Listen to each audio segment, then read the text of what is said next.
Hey everyone, welcome to True Crime California. I'm your host Cindy, and I'm glad you're here.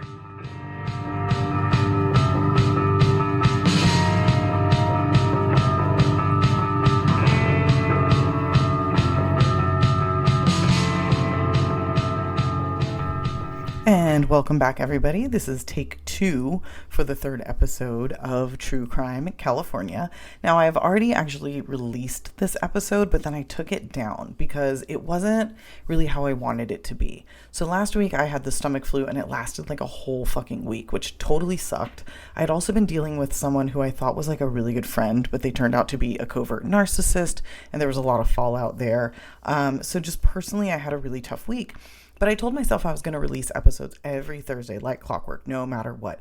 And I couldn't let myself already get behind on the third episode. So I recorded this episode super late at night. I didn't have time to edit it. I sort of just posted it and it wasn't how I wanted it. So I'm redoing this episode. It's going to be a lot better this time. This case is actually the case that inspired me to start this podcast, like a California-based true crime podcast. So I really wanted to make sure that I told this story in a way that I was really proud of and that I felt good about releasing. So if you've already listened, please feel free to listen again. I think this time it's going to be better telling. And if you haven't listened, then good. You can hear this the first time in the way that I want it to be presented. I will still be releasing a new episode. I have another case already ready to go for Thursday, but I just really wanted to redo this so that it was something I could be proud of. So I'm going to do the case of the UC Davis Sweetheart Murders. This is the story of Sabrina Gonzalez and John Riggins, two 18-year-old young adults just starting college who met and fell in love while working together at the Parks Department in Davis, which is where the university is. Now, some of you may know, but not all of you, I'm sure, that Davis is where I'm from. I was born in the city next door and raised mostly in Davis. And I have a lot of sort of parallel moments in my life to like what these young people had. In fact, when I was just getting out of high school, my cousin worked for the Parks Department, which is where they worked and met. And I actually, when I was 18, lived in an apartment that was about a block away from where Sabrina lived at the time that this case takes place. So a lot of the areas that they talk about in this case, I can put myself there. I can actually picture them. So it was really interesting to me. It became very personal for me, this case. And I think it became personal for a lot of people who live in Davis because it's a small town. It's a safe town. And this was a huge case. So again, I'm just going to jump into the case and hopefully give it a better retelling this time. So this case happened in 1980, which we're 3 for 3 now for cases that happened in either 1980 or 1981. I didn't mean to do this, but apparently, I couldn't help it, although all my favorite cases, the cases I wanted to cover, were from around this time. I think it also kind of shows that this was a big time for a lot of murders in California and beyond, obviously. But, we're starting to see serial killers, there's missing hitchhikers, there's just all sorts of like unsolved murders and missing people and things sort of happening at this time. But even so, this one really rocked the city of Davis and the entire area because Davis is just such a safe place. In fact, since 1970, there's been far less than one murder per year in my hometown, even though it's only 11 miles from the capital city of Sacramento. It's 11 miles west, so 11 miles towards San Francisco, but it's very, very small, safe. Lots of professors live there with their families, so it's lots of education, lots of money. It's just a very safe place. So every time a murder happens, it makes the news. So there are some notable murders. Some of these I may cover later on, but these include the 2019 murder of 22-year-old Natalie Corona. She was a police officer and she was responding to an active shooter in downtown Davis, which was crazy because you really think this could never happen in my hometown or never happen to me, and yet there it was. There was also the double murder of Oliver Northrup and Claudia Maupin in 2013. I covered that on my other podcast, Twisted Listers, but I may do it again in more detail here. And then more recently in 2023, there was a series of stabbings in which 2 people were killed, and that was very unfortunate. It was a young college student who was having like something of a mental health crisis. It was a really sad story all around. But these stories, like I said, they really are very few and far between, as you can tell. There's multiple years between them. And even these cases weren't as big at the time as the one of Sabrina and John that I'm going to tell. So I'm just going to jump into it again, and hopefully, just tell this horrible story in a way that, honors the victims and their families. And I'm actually going to start in the year 2002, 22 years after the murders. And this, in 2002, police visit a 47-year-old man by the name of Joe Hirschfield. Now, Joe lives with his wife, Lana, in Beaver Creek, Oregon, which is just outside of Portland. They have a really nice, easy life. Joe's a well-paid mechanic.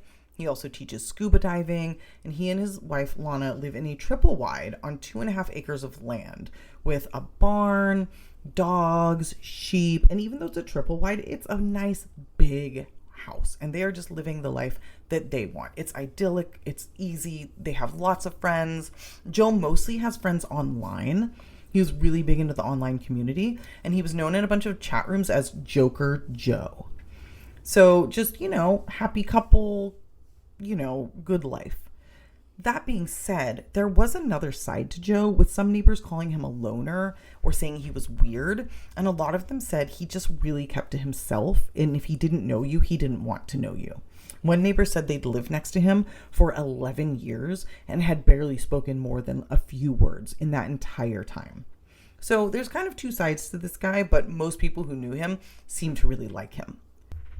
So now it's November 19th, 2002, and police come to his house, to Joe's house, while he's at work, and they tell his wife Lana they're looking for him. She calls him at work. She's like, hey, they want to talk to you. He comes home and he talks to them. They've got some questions for him, and police tell him the questions are in relation to a murder that happened back in Sacramento in 1980, and they believe it may have involved his brother Richard Hirschfield. Now, he speaks with police on the phone briefly. They tell him, there's new DNA technology. We're able to, link Richard to this crime. And, it's only a matter of time. We're just going to keep testing things and getting more DNA. And, it's tied to this murder of these two 18-year-old college students. They explain in vague terms how the DNA works. I don't think they're trying to, tell him too much, but they're like, people can leave it at the scene. And his wife Lana later said, oh yeah, we watched crime shows, and he would kind of tune in when they're talking about DNA. So he had a vague idea of how it works, but not really a lot. And he's just kind of whatever. He talks to the police leave. The following morning, Joe kisses his wife goodbye on his way to work, gets in his car, and that's it. She goes about her day. A few hours later, Lana goes into to the barn, and she finds Joe's car in the barn. He had not driven to work. She walks up to the car and she finds Joe inside, having suffocated himself with the engine fumes. Joe had committed suicide, and he also left behind a suicide note. Part of it read, quote, "It's only a matter of time before they find my DNA too."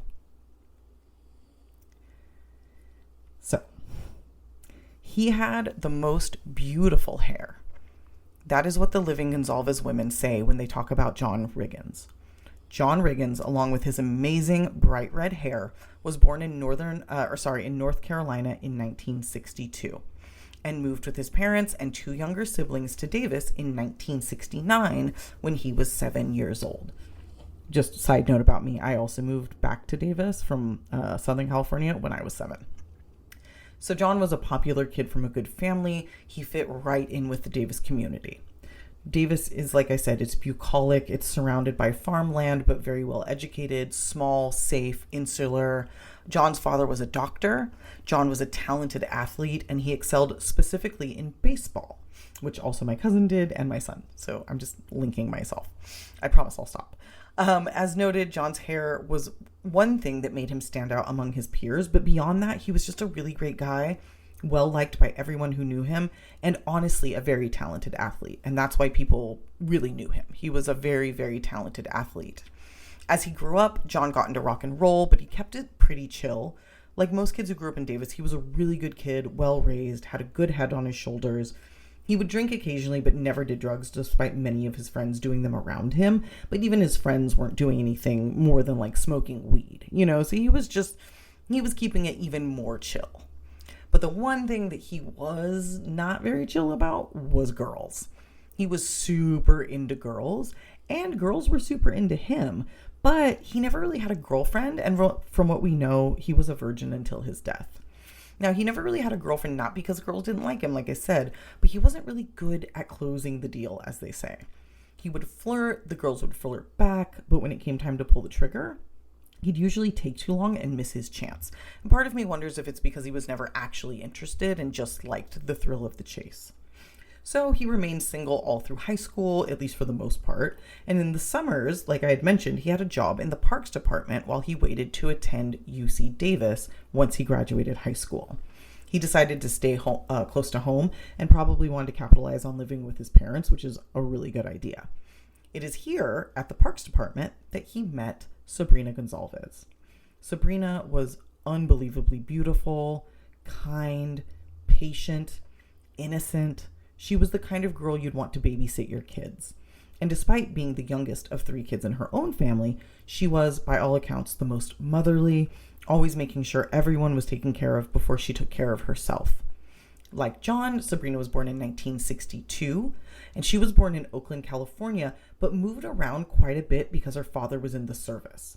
In high school, she actually moved to Germany and convinced her parents to let her attend a German-speaking high school because she wanted to fully immerse herself in the culture. And she wasn't afraid of the hard work it took to catch up with her peers who were native German speakers. And she actually did a good job and graduated and learned how to speak German, just forcing herself to learn it while in school. And that's the type of person she was. And she never complained. She wanted the challenge, and she met it, and she excelled. The summers between, high school, Sabrina would go to Davis and stay with her sister Andrea and work at the parks department. Now, Andrea had originally wanted to attend Berkeley for college, and she could have, except that her father, who had lived in Oakland, was afraid of the crime in the area, which we will see is sadly very ironic because it makes sense to go to Davis if you're worried about crime. But then again, here we are. So Andrea went to Davis and Sabrina followed. She officially moved out the summer prior to college starting and went back to work at the parks department for probably like the 2nd or 3rd year, which, as we know, is where she met John Riggins. And as soon as she officially lived in Davis for good, they became a couple. So I think they'd been, circling each other the last couple of summers. This summer, they made it official. They were completely taken with each other. They spent as much time together as possible, and they were honestly inseparable and just so happy. John's friend said, once he got together with Sabrina, we didn't see much of him, but they didn't mind because they knew how happy he was. Sabrina was very religious, very innocent. John was, as we know, a very slow mover and an all-around good guy. So they were just like a perfect couple. They went on a bunch of trips together. They spent every weekend together. They were very much in love. And her family loved him as well. And not just his red hair. Sabrina's mother, Kim, said he had the best manners and was just such a wonderful young man.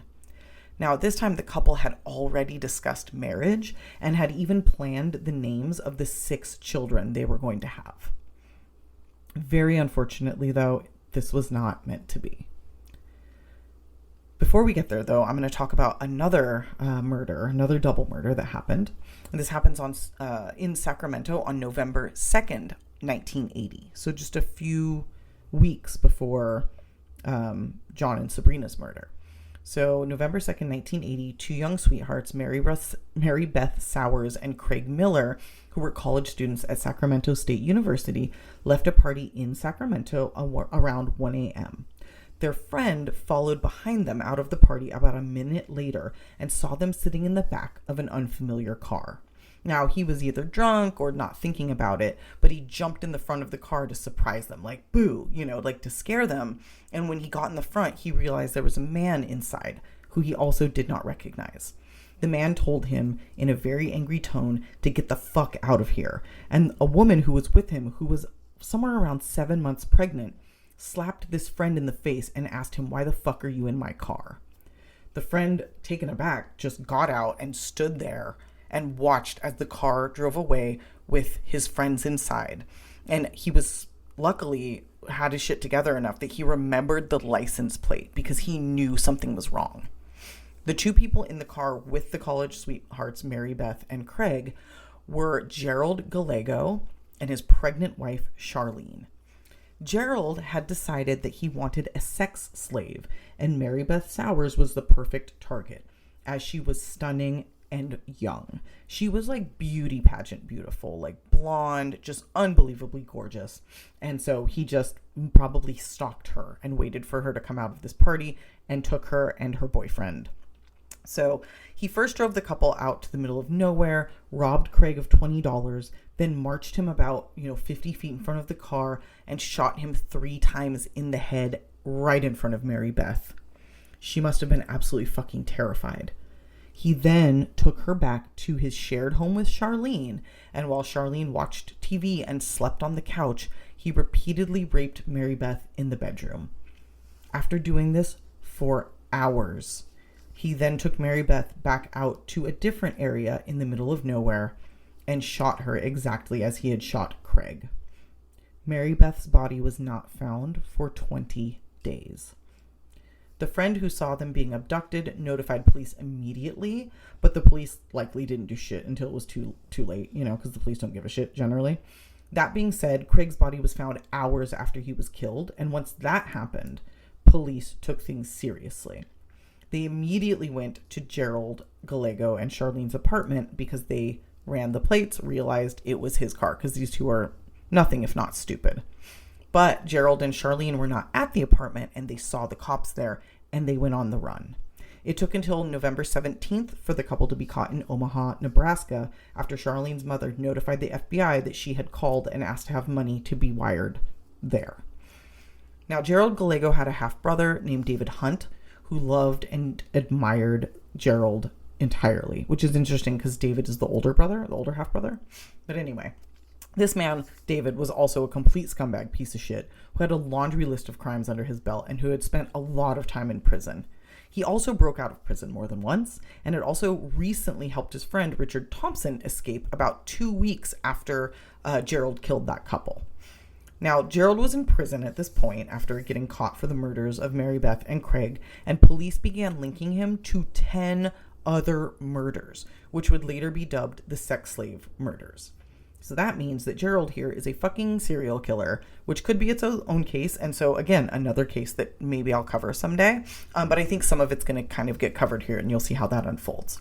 Now, this is another piece to the story that's important, mostly because of the similarity to the case of Sabrina and John, in that it's a couple, they're young college sweethearts, it's a double murder, and it's in the same area. So we'll come back to this, but just remember these people.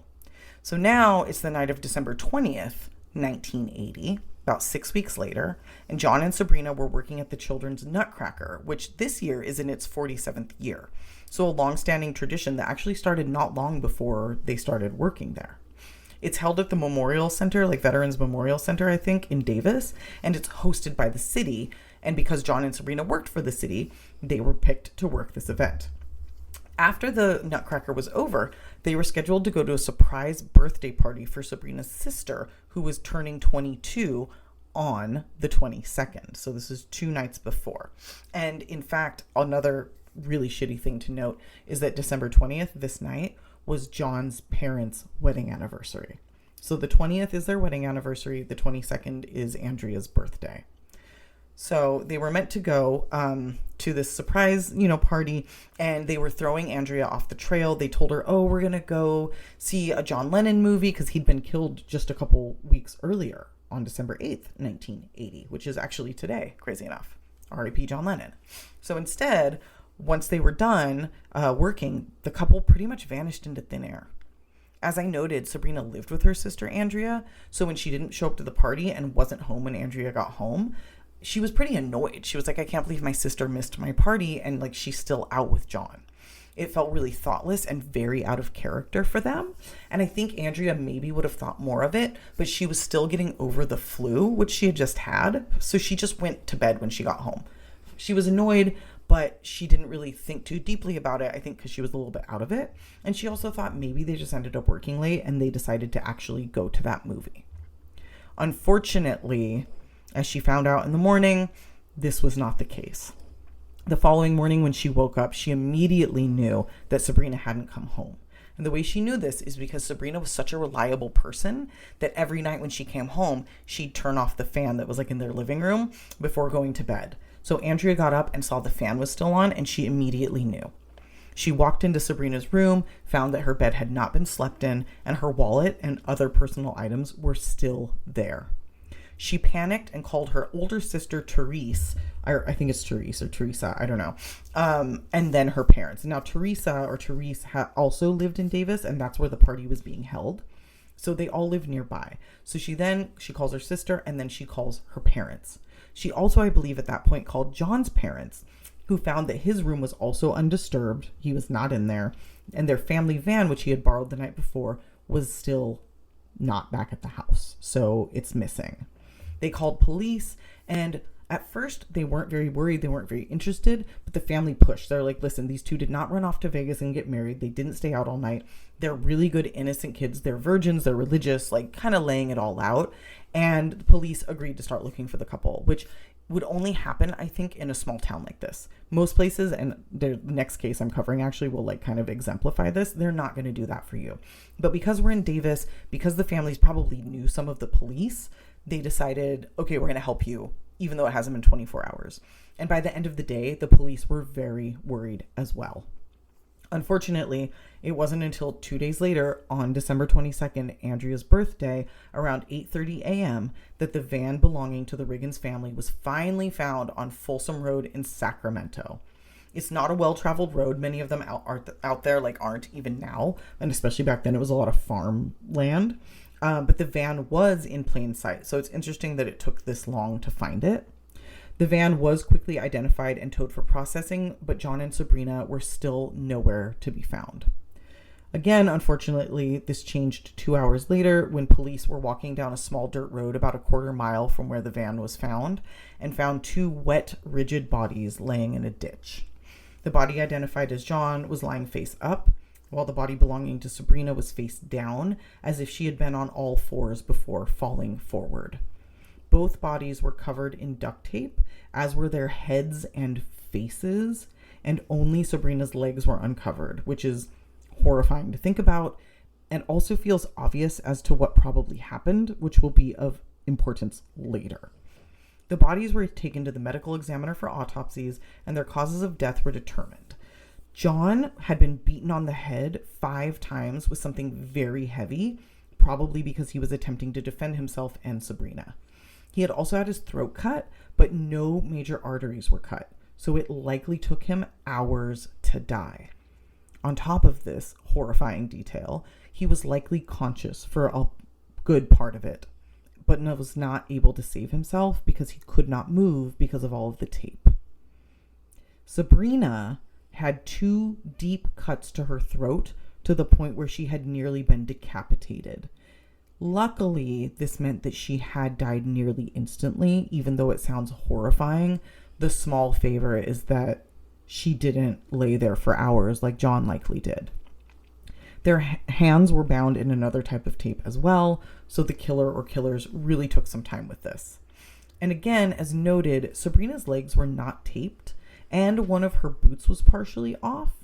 Her panties were also found to have been inside out and partially twisted, but the medical examiner found no signs of sexual assault, which is crazy to me, but that is the official, that's what they said officially at this time in 1980.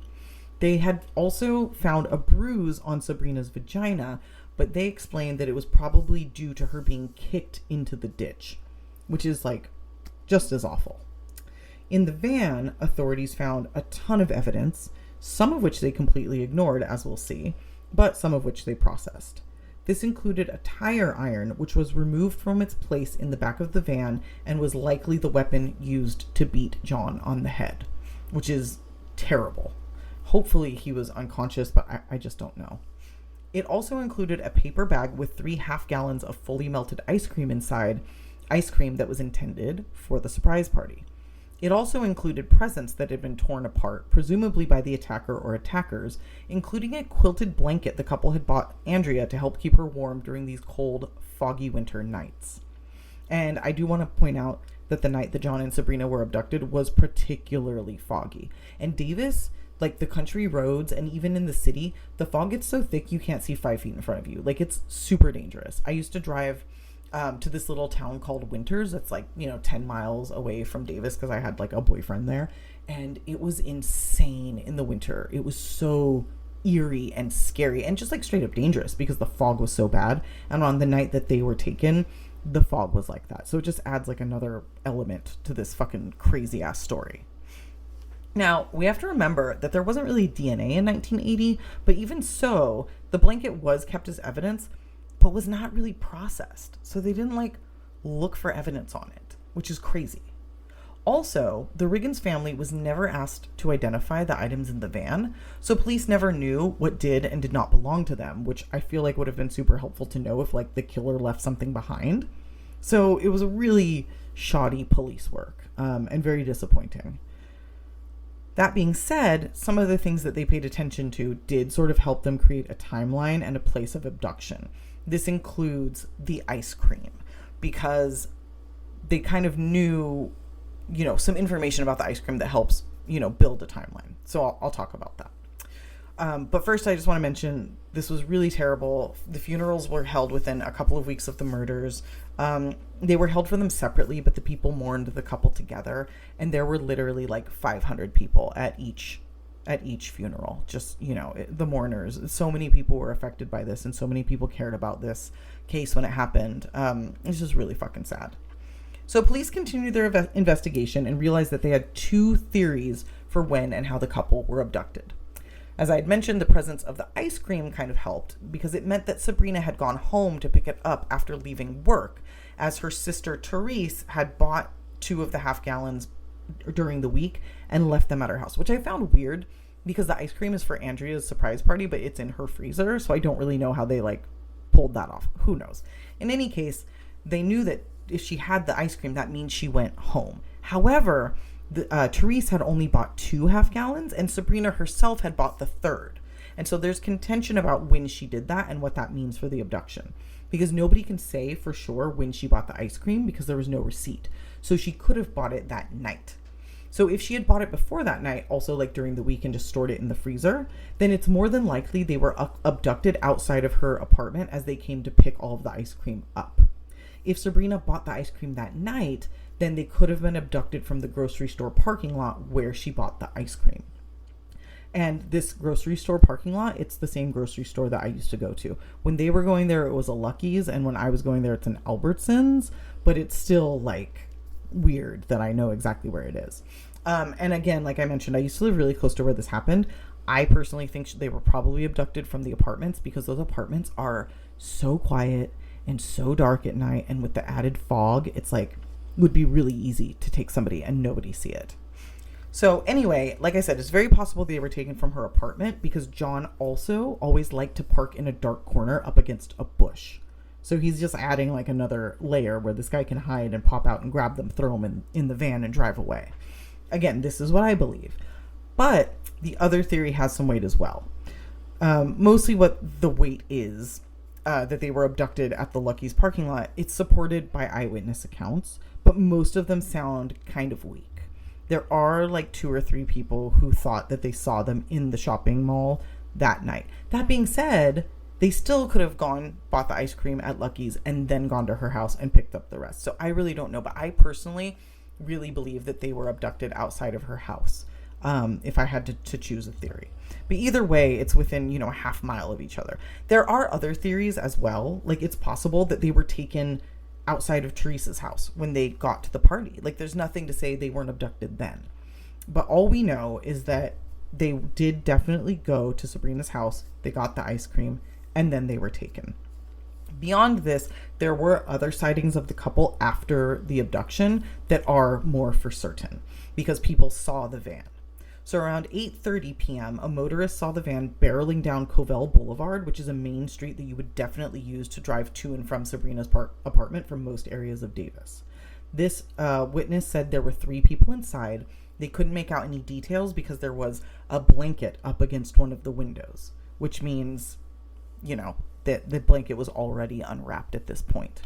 Another driver saw the van swerving all over the interstate on 80. We just call it 80 up there, which could have meant that John was fighting the abductor at this point, or maybe Sabrina was being assaulted, or maybe John was driving and, you know, the abductor was like fucking with him, like who knows. But somebody else saw it driving erratically on the freeway. Another man actually saw the van backing into the dirt where it was eventually found, but didn't call police even though he had a, quote, weird feeling about it. Which is really unfortunate that he didn't call, because if they had found John and Sabrina, John maybe could have survived. Now, Sabrina wouldn't have, which is terrible, but John could have. Or maybe he was seeing it before they were murdered. You know, who knows what would have happened. Now, later, the van was seen by somebody at a bar called Rudy's Hideaway that was really close to the murder site. It was kind of like one of the only things around. And I can tell you from experience, there are bars like that are just like out in the middle of nowhere, like a biker stop. Like you're driving down the country road and you just pull over and get a beer. So the person who saw this was a woman, and she said that the van was blocking the road. And when she kind of went to look inside, like, what's going on? Why is this blocking the road? She saw a baseball hat on the front seat, wrapping paper thrown everywhere, and saw a single man get inside of the van. So this is likely after the murders. Like he killed them and then went to this bar. Yet another sighting was from a couple who said they saw two suspicious men coming out of the trees, men coming out of the trees later that night, very close to where the bodies were found. They actually called out to the men, who entirely ignored them. And these witnesses, a few of them gave a description of the single man that they saw as having a beard and long hair parted down the middle. And then there was another sighting that morning where a witness saw a man matching the same description in a yellow blood-stained shirt come out of the trees and get into a brown pickup truck, which then drove away, and he got in as the passenger. So some of these things are all going to kind of connect later, but I just want to give you the eyewitness accounts. Police had nothing more than that. At least they didn't think they did, because they didn't fucking check any of the evidence they found in the van, basically. So they started looking at anything that could be a lead. They looked at old boyfriends of Andrea's. They looked at like a family John delivered papers to, because I guess one of the people in that family died, and they thought like maybe his brother decided to kill somebody to like avenge his death. I don't know. It was a weird lead. I didn't really look into it.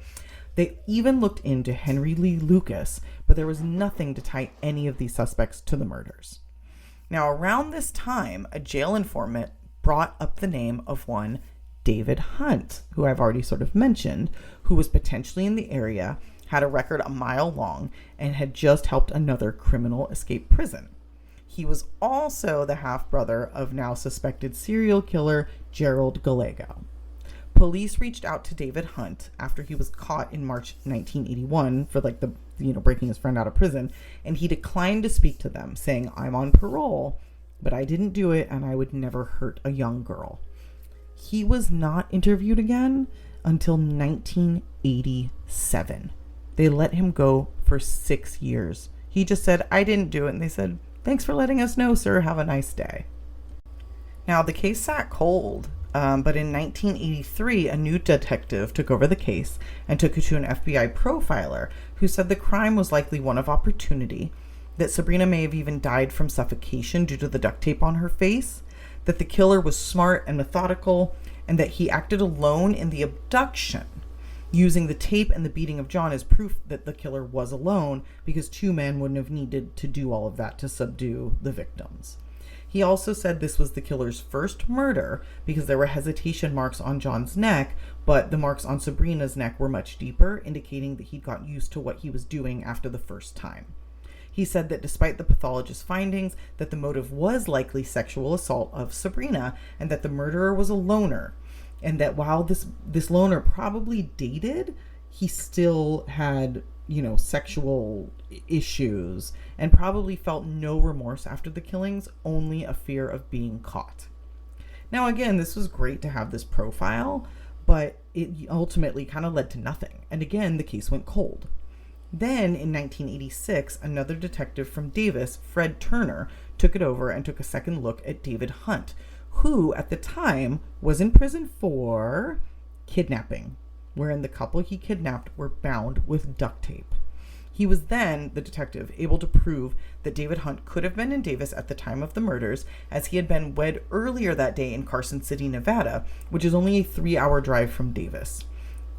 Lastly, for motive, he pointed to the fact that Gerald Gallego was looking, to get out of prison, and so this would have been a perfect copycat crime to take place while he was incarcerated and to prove that he was not the killer police were looking for. Which is obviously stupid because they had a ton of evidence against him, but, people do dumber shit than that. Police went to David Hunt's accomplice, the one he broke out of prison, Richard Thompson, who was at that time out of prison. And they tried to get information out of him.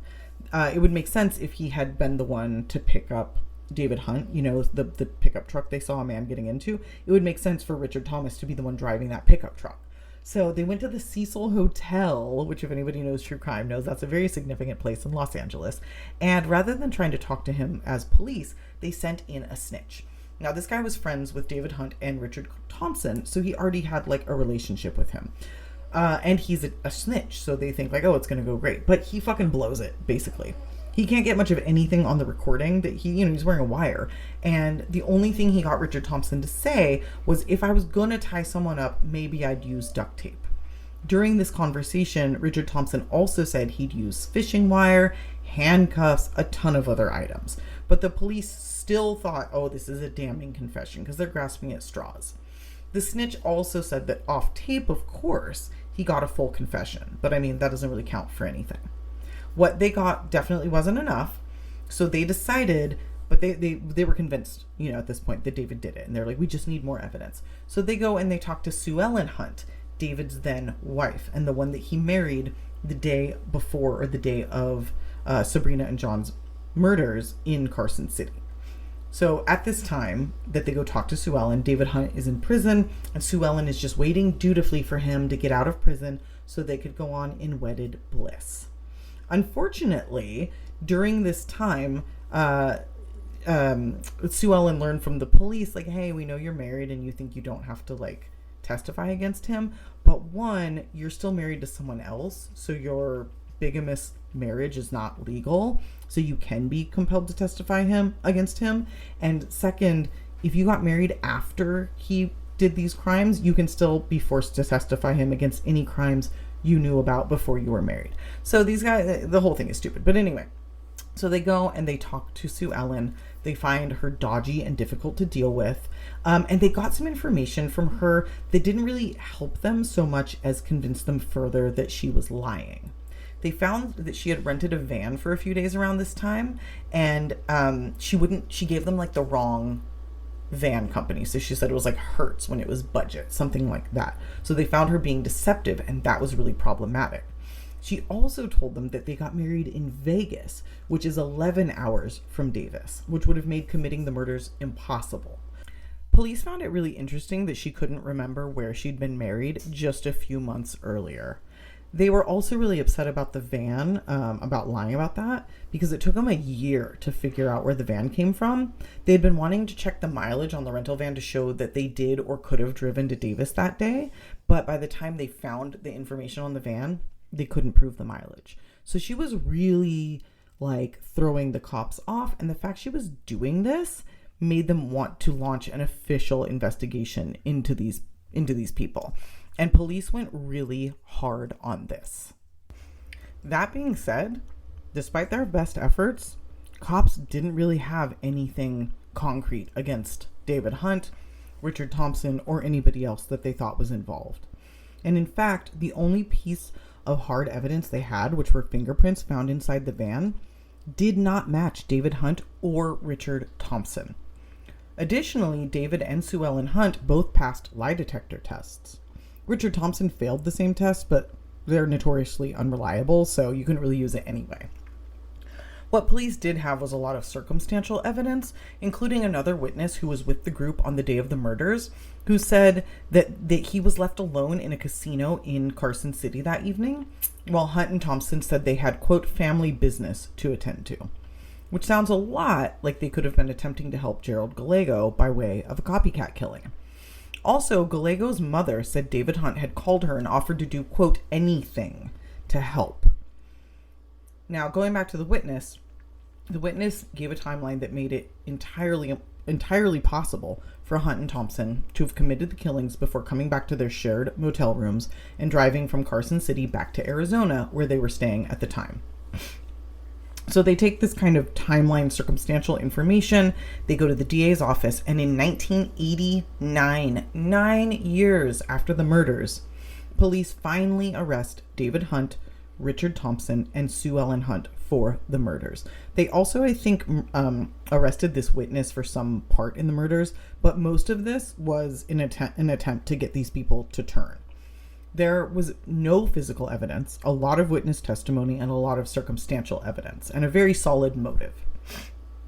That being said, many in the Sacramento Police Department did not agree with the arrests. Some of them didn't even really think they did it, and they said that the police in charge had blinders on. But the prosecution decided to take the case, and essentially they said this: David Hunt busted his friend Richard Thompson out of jail. The two of them, along with Sue Ellen Hunt, then decided to pull off a double murder to help his half-brother, Richard Gallego, get out of trouble. They had a man named Doug Lanier help them out. That was the witness. I forgot to give his name prior, sorry. For which Sue Ellen later wrote him a $1,000 check for helping run interference during the murders. They then had Doug reserve a room at a Sacramento Motel 6, where Sue Ellen waited while David and Richard went to Davis to find victims to kill. There is no record of any Motel 6 motel rental, because their records didn't go back that far. So this is, again, just conjecture by the prosecution. That being said, the rental van was seen several times in Sacramento on December 20th, so there is some sort of eyewitness, quote-unquote, proof they were in the area on the day just before the murders. The murders were then committed, according to prosecution, and though Gallego had used a gun to kill his latest victims, it was believed that Hunt and Thompson used knives because they were seen by people and they didn't want to draw too much attention. So they didn't want to use guns because it would have been loud, the bar was nearby, etc. The bodies were left uncovered when they were dumped, just as Gerald Gallego's victims had been, and the group all then went back to Carson City.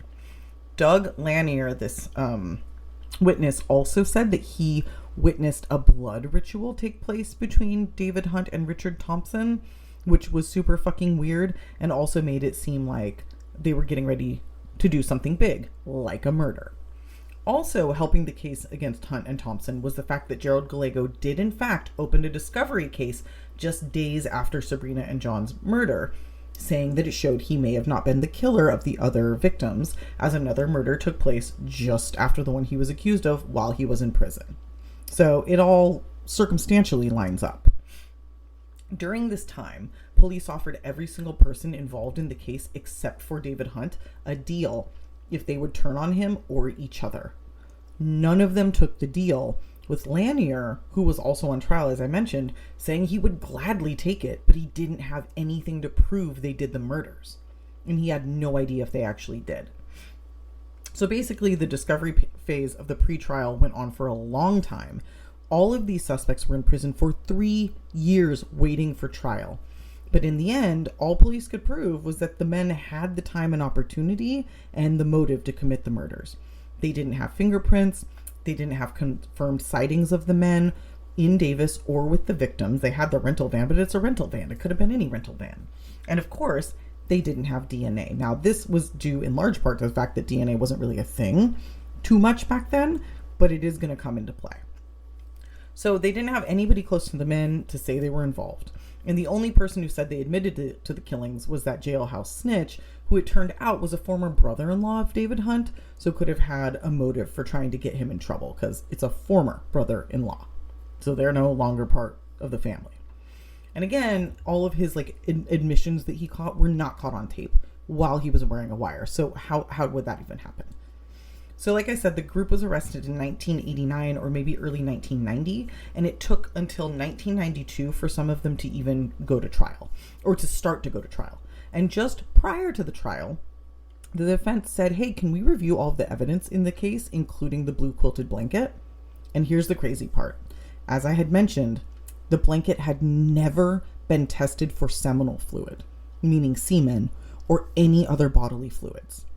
At the start of the investigation, the request had been made, but whoever was processing the blanket either ignored the request or just forgot about it. And the police never followed up. They never followed up.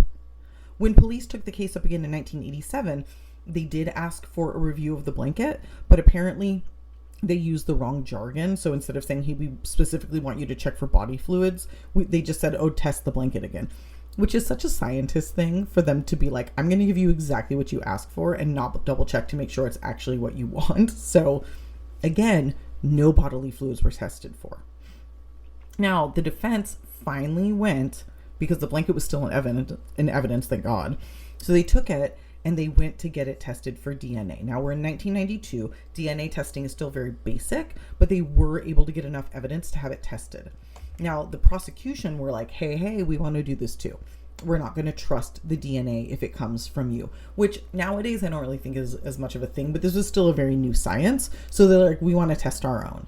So both sides did their own independent testing, and both came back with the exact same results. None of the men being charged, nor John Riggins, could be tied to the seminal fluid found on the blanket. This also proves that there was a sexual assault, despite what the medical examiner found during the autopsy the first time, which is like, how could you miss that? How could you miss that? There is semen on a blanket, and it gets worse. We'll get there. It was clear someone ejaculated on the blanket, but it wasn't any of those men. The prosecution dropped the case the week the jury was being chosen, stating they simply did not have enough evidence to prosecute the Hunt gang. They were dismissed, but like they could be charged again. I never remember if it's with prejudice or without prejudice. That means you can be charged again. So I'm just going to say they can be charged again. Although they were set free, because they were still able to be charged again in the future, even 10 years later, most people thought they were still the killers, including Sabrina's family. Let me say that again. Even 10 years later, meaning 19 years on from the murder, we still didn't have a conclusion. So basically, in everybody's mind, it was an unsolved case that everybody, quote unquote, knew was solved. Now, I want to kind of switch gears a little bit here. The book that I read about this case is one of those things, kind of like the Your Own Backyard podcast. The writer, Joel Davis, kind of became a part of the story while investigating it. Now, Joel Davis grew up in Davis and was peripheral friends with John Riggins. So this case always interested him because he found out that John was missing on his birthday. So his birthday is also right around this time. In his adult life, he became a journalist, and around the year 2000, he began investigating this double murder because it obviously affected him as it did so many in the Davis community. After some research, Joel came to believe that the Hunt group, in fact, did not do the murders, and found a Sacramento prosecutor, Anne Marie Schubert, who used DNA recently to solve a cold case and decided to bring this cold case to her attention. And she jumped right in. She looked at the DNA, had it tested again. Now we're in 2002. DNA testing had become a lot better science, like a much more accurate science, and they now had databases of sexual criminals to match against. On August 27th, 2002, after waiting months for the results, the DNA produced a hit. And it was so random, it shocked everyone. The hit was for a career criminal and repeated sex offender who had never been mentioned before, who was also a rapist, a man named Richard Hirschfield. Now, you might recognize that name from the start of this story in November 2002, when we go and talk to Richard's brother, when the police went and saw him in Oregon. At the time of the match, Richard was 53 and in jail for at least another 8 years. He'd done 2 years of a 10-year sentence because he had been convicted of child molestation. Now, the prosecutor Schubert and the police started looking into Richard and found he absolutely was the right guy. He was released from prison near Davis the summer before the murders. He worked in Davis as an air conditioner repairman, and likely worked at Sabrina's building. So he could have seen her previously, known where she lived, and waited for her to come home in the dark to attack her. He also had a long history prior to this of attacking women and couples, even in their own homes. So he was brazen enough to do this for sure. He also fit the descriptions given by eyewitnesses. He was 6'1", wore an army jacket that had been described by at least one witness, and he had that long hair parted down the middle and a beard.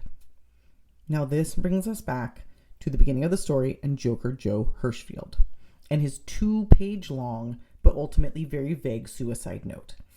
In it, he said, "I was there for the murders, but Richard killed them." So he straight up says, "I witnessed my brother murder these young people," which means the theory about how the couple were killed changed and got a whole lot worse. Now, while it was initially thought they'd been abducted and killed in a short amount of time, basically taken out to the country, beaten and killed, it now seemed much more likely that their torture had lasted hours. As it turns out, Joe Hirschfield lived about 7 miles from where the bodies were found at the time they were murdered, and with his semi-confession, police believe the couple were abducted, made to drive to Joe's house, beaten. Sabrina was raped, potentially by both men, while John had to watch, and then were taken by either one or both men out to the country road where Richard killed them. Part of what made them think about this was that Joe was so convinced his DNA was going to be found at the crime scene, although later they kind of walk this back a little bit. But at the time they're thinking, well, maybe Joe killed one and Richard killed the other, hence the differing knife marks. But either way, they're thinking that the way these kids were killed was way worse than they originally thought. It also at this time came out that there was semen found in Sabrina's throat, which is beyond fucking horrifying. The first time I read that is when I stopped researching this case. Something about it, something about her just being like a virgin and this being the last night of her life, it just really fucked with me. But beyond that, it also matches another rape that Richard committed in 1975, where he forced the woman to give him oral sex, and for which he was, of course, paroled only 5 years later, which was only 5 months before committing these murders. In any case, at the time his DNA was matched to the crime, like I said, he was already in jail for child molestation and wasn't getting out until 2010 at the earliest. So this gave police and officers all the time in the world to get their case together before charging him. And boy, did they take their time.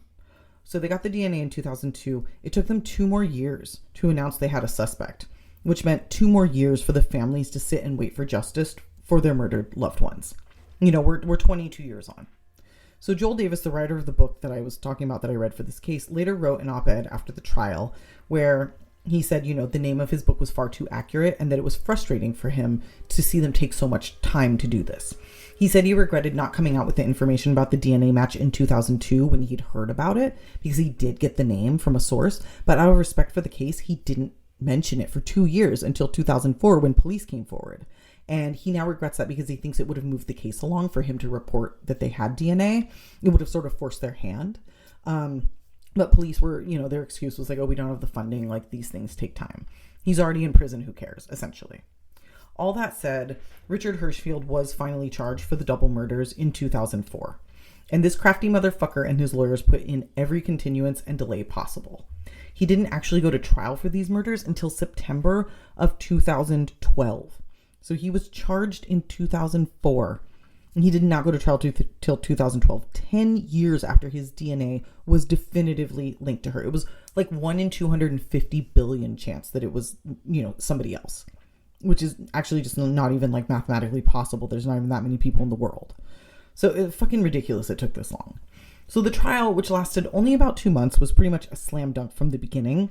The defense did attempt to say that Joe was the killer and that Richard only masturbated in the van, but that didn't go over well, obviously, for a number of reasons, even though to this day, Richard Hirschfield maintains his innocence. In fact, they never found any of Joe's DNA at the crime scene. And what they ended up thinking happened was that Richard pretty much did probably act alone, basically driving to the bar after he killed the couple and then asking his brother to meet him, or after he like abducted the couple, who knows, and asking his brother to meet him. So it's possible that he, you know, could have left the bodies in the ditch, left them in the ditch, unable to move, went and called his brother, and then Joe saw him kill them. Like, I don't really know. But what police essentially say is that Joe was only kind of peripherally involved, but obviously was witness to the killings and helped his brother after the killings.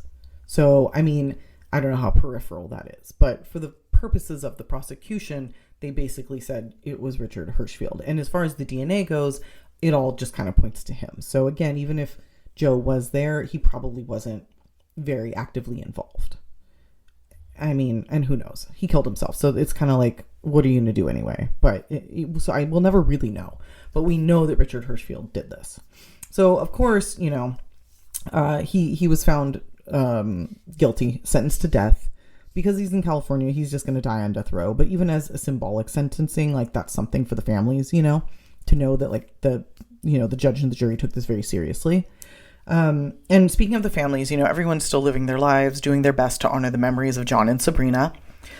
John's parents moved to the coast and they're just kind of enjoying their retirement. They're quite a bit older now. As far as I know, they are still both alive. And I really hope that they are able to enjoy, you know, grandchildren. He had siblings.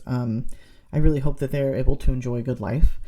Sabrina's family is definitely continuing on and keeping her memory alive. Her sister Andrea got married and had a daughter who she named Sabrina. And Andrea's daughter Sabrina wrote a poem for her aunt Sabrina, which I won't, you know, read here, but you can actually find it in the back of Joel Davis's book. It's a beautiful tribute to Sabrina. It shows just how loving and amazing her entire family was and still is, despite this, you know, very tragic loss. And I really love that he ended his book with that. The book is called Justice Waits. The UC Davis Sweetheart Murders. Justice Waits, the UC Davis Sweetheart Murders. But if you just look up Justice Waits, you'll find it. So I wanted to sort of follow in his footsteps here and just say, you know, it's really wonderful to see people being able to have love in their lives and find joy even when someone so evil as this man hurts them. And I just find that really inspiring. And so I wanted to call that out. So that's it. That's the case. I feel like this round went much better. I'm going to be really happy to post this, really proud to post this. And I hope if the families ever hear it, that they feel that I did the story justice and that I painted their family members in the light that they deserve, because they seem like truly wonderful people. And this is just such a fucking horrifying case. So thanks everybody for listening. I'll be back in just a few days with a new episode. Please like, rate, review, share with your friends. Some people told me they're having trouble finding the show on Spotify. It's because I'm a new show. The more downloads you get, the easier it is to find. But if you can't find me there, you can go to Instagram. It's true crime. It's just at True Crime California, and I have a link tree that will link you to Spotify there if that's where you prefer to listen. Apple Podcasts, you can find me pretty easy. Everywhere else, hopefully, you can find me pretty easy. But worst case scenario, you can use my link tree. So thanks everybody. I will be back soon. And until then, stay safe out there. Bye-bye.